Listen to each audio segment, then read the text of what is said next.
My name is Leah, and I'm here with Julie, Anna, and Kathy as we discuss different ways in which you can communicate and do business successfully in a foreign country. We are looking specifically at Japan and their customs and traditions that they hold in business and social situations. Meeting in a foreign place can be frustrating, but given the right techniques and etiquette practices, you can be very successful and productive for your company. Are currently students at Everett Community College studying business. We are going into our last week of our business communications class. The main topics of discussion include effective business communication, recreational and social activity, and personal presentation. Kathy will be talking about effective business communications. She will go into depth about Japanese gender and age roles in business, as well as typical business transactions to prepare for. She will focus also on the very important Japanese bow. She will also go into more depth about typical documents that are in Japan. Talking about social and recreational activities in Japan, she will go into depth on food options as well as entertainment options in Japan. Anna will also be talking about Japanese currency and how you go about exchanging your dollars into yens. Finally, we will have Julie discussing personal presentation in Japan. Includes appropriate gender roles regarding after-work activities, typical Japanese phrases, and proper dress etiquette in Japan. It's okay. Hi, I'm Kathy, and I am going to be talking about business customs regarding gender and age roles. Towards these roles among younger couples in Japan are changing and becoming more flexible. The attitudes are changing, but the behavior is not. Japan, men and women play two different roles. In the business world, men call the shots.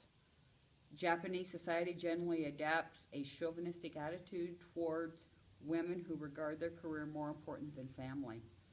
Women who have to be in the workforce are viewed as temporary or generally take on a non-leadership role.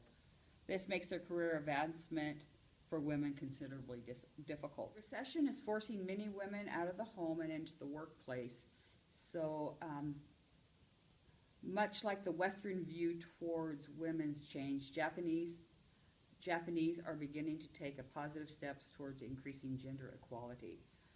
Women in business, the average income for a woman is 30 to 40% below their male equivalent, which is a powerful statistic. Women are largely expected to perform lower grade tasks and leave employment upon marriage or birth of a child. Western women working in Japan will probably only encounter difficulties when trying to manage Japanese male colleagues, especially if they're older. Otherwise, they'll be accepted as an honorary man. Typical business transactions to prepare for while visiting Japan or doing business in Japan. Understanding the differences between Japanese and American cultures, nonverbal communications is necessary for successful friendship and successful business transactions. An example of that is silence.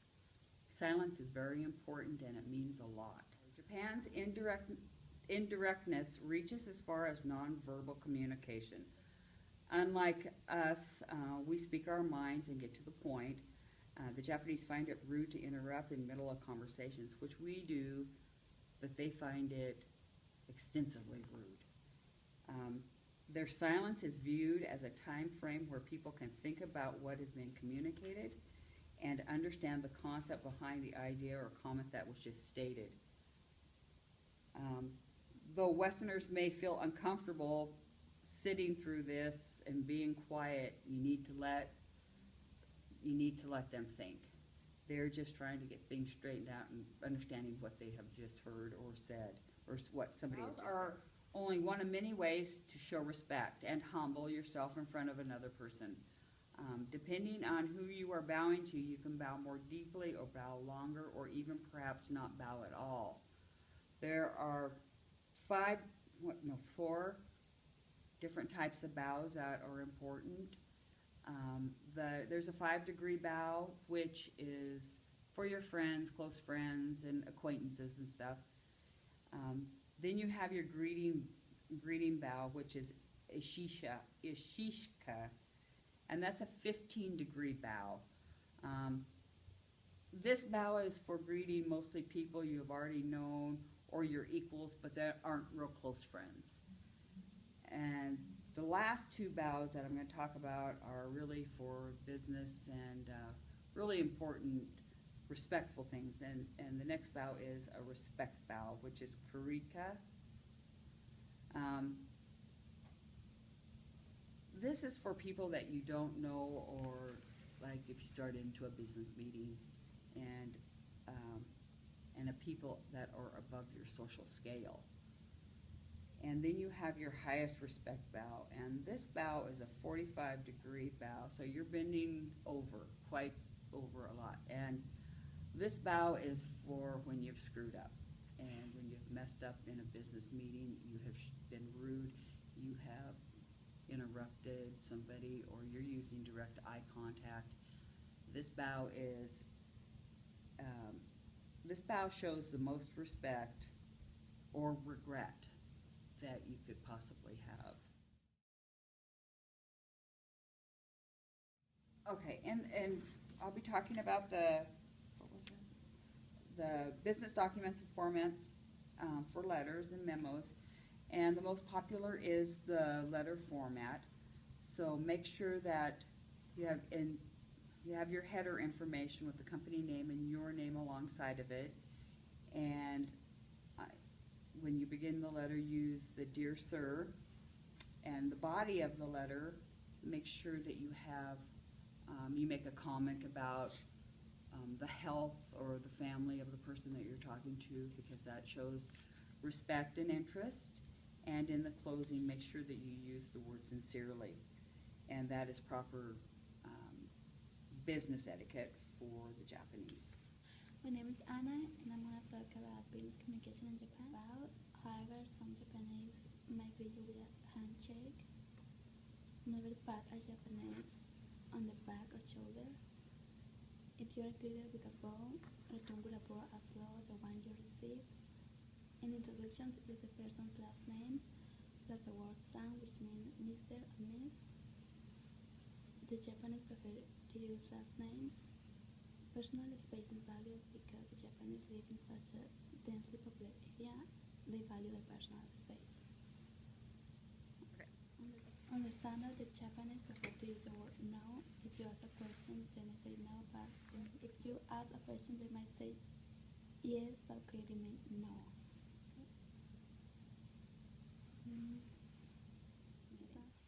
In Japan, business cards are called meiji. Japan given the signature with both hands, and it should be printed in your home language on one side and on the other side in Japanese. In business situation, business cannot begin until meiji exchange. If you will be arriving late for a meeting, then call 1 hour in advance to allow the customer to reschedule. Always arrive to the agenda for the meeting. Wait to be seated in the meeting room because there's a custom regarding which party sits on which physical side of the table.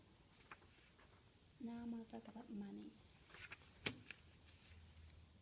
$1 equals to 103 yens. Japan is a cash society.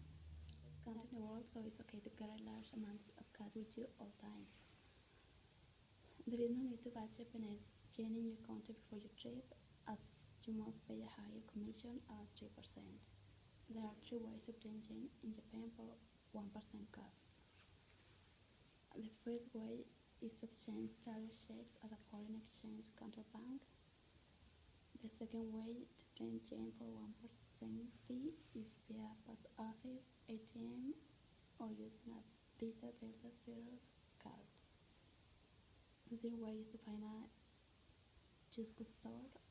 A Jusco store is a big grocery and department store all in one. Now I'm going to talk about food. Japanese cuisine is considered among the best in the world. Popular food in Japan includes rice, sushi, sashimi, and tempura. Sushi is raw fish, vegetables, or other items served. Japan has plenty of fast food options such as McDonald's, Domino's Pizza, KFC, and Subway. McDonald's was chosen by people in all age groups as the top fast food chain. Entertainment. You'll find excellent selection of nightlife famous in Japan, like karaoke bars, izakayas. Izakayas are Japanese pubs that serve food and nightclubs. For a quiet affair, go to late dinner and then enjoy a few bottles of warm sake after eating. If you want to throw yourself into the local culture, try seeing a sumo match. My name is Julie, and I'm going to talk a little bit about how gender roles fit into the socializing after work. I don't know how many of you think of the Japanese culture as super serious and workaholics, but you might find it interesting to know that the Japanese consider after-hours socializing as an important part of the business day. They use the time to establish trust and build strong relationships with coworkers. As women become more prominent and strive to become equal in the workforce, they are still not invited to participate in after-hours socializing. Women are seen as having the responsibility for taking care of the home and the children, which does not allow for them to take time for after-hours socializing. Japanese is considered one of the most complex languages to learn. Hello in Japanese is konnichiwa, goodbye is sayonara, and thank you is arigato. In addition to verbal communication, the Japanese also use nonverbal cues to communicate their ideas. Smiling can have multiple meanings in Japanese business etiquette, so you need to keep that in mind when you smile. When speaking, you should never point. This is considered to be very informal means of communication. Using hand signals should also be avoided. They have different meanings in Japan. For example, the OK hand gesture means money in the Japanese culture. Your attire in the Japanese culture is also very important and holds a very high value. Japanese are very formal and frequently dress to impress despite having somewhat conservative demeanor. The rule of thumb is always to play it safe and dress formally. Stick to dark colors, preferably black or dark blue. Wear shoes that are easy to put on and remove, as you will likely be doing so quite often. The Japanese business etiquette pays close attention to one's attire and can equate a good appearance to having high social and corporate status. Business casual attire is not always accepted in the Japanese etiquette. Of course, there are always situations where dressing casuals such as sporting events and activities are okay, but you should never be the one who's underdressed in comparison to the group. On the other hand, it never hurts to be overdressed for an occasion, therefore it is always better to be safe and dress formally. The recommended code for men is a conservative, well put together business suit. The recommended colors are dark ones, preferably black or dark blue. The quality of the attire makes a difference in your appearance, so it makes sense to spend some money on a good suit. Women should also dress conservatively. Heels are not appropriate in a business setting and should be avoided. In the Japanese business etiquette, women should not wear very much jewelry. Women should also avoid wearing pants in the business setting due to the fact that it is considered offensive. And in general speaking, the same conservative principles that men follow should apply to the women also.